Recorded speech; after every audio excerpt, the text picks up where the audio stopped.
রাব্বুল আলামিন কোরআনুল কারীমের মধ্যে বলেন, তাবারাকাল্লাযী বিয়াদিহিল মুলক ওয়া হুয়া আলা কুল্লি শাইইন قدير الذي خلق الموت والحياة ليبلوكم أيكم أحسن عملا একটু জোরে বলেন সুবহানাল্লাহ।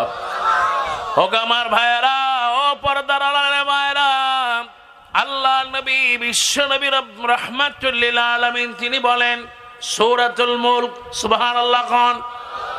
আল্লাহ নবী বলেন কেউ যদি প্রতিদিন এই সূরাটা পড়ে ঘুমায়, বিশ্ব নবী বলেছেন, তাহলে তার রাতের ঘুমটা আরামদায়ক হবে, কোনো বদজিন তাকে স্পর্শ করবে না।